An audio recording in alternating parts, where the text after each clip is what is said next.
Сәлем достар, сіздермен бүгін Кеченбай Жанар каналы. Егер видеоңызға лайк басып, комментарий қалдырып, достарыңызбен бөліссеңіздер жақсы болар еді. Ал бүгін мен сіздерге палау жасаудың құпияларын айтатын боламын. Ол үшін бізге ең алдымен су керек және бір пиала ноқат керек. Оны суға салып, жай отта 1 сағаттай қайнатып аласыздар. Сосын осы қайнап жатқан кезде өзіміздің қызып тұрған қазанымызға сұйық май құйып, 1 немесе 2 дана сарымсағымызды ұсақтап турап, қуырып аламыз. Қуырғанда пиязды өзің ғана осылай қап-қара болып қуырасыздар. Ұзақ уақыт қуырылады, сосын үстіне дайындап қойған, яғни турап қойған етімізді салып бірге қуыра бастаймыз.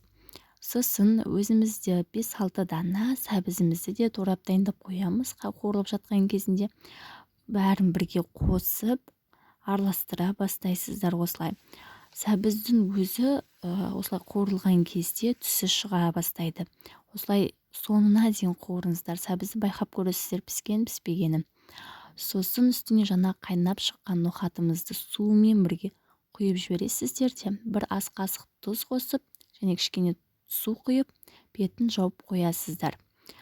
Қайнап шыққан соң күрішімізді саламыз және кішкене ғана чесноктар қосасыздар.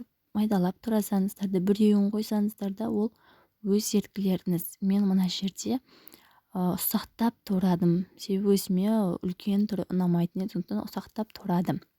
Сосын қайнап шыққан соң мінеки осылай жан жақтарын жинап қойып, бір шетке суы тартылғаннан соң және қасықпен арасын шоқып қоясыздар. Сонда өзі арасынан ауа кіріп, ол өзі мінеки осылай ауа кіріп, буымен піседі. Жай отқа қойып қоясыздар. Мінеки біздің пісіп шыққан дәмді тіл үйіретін палауымыз дайын болды. Мінеки көрсеңіздер, өздеріңізде жасап көріңіздер.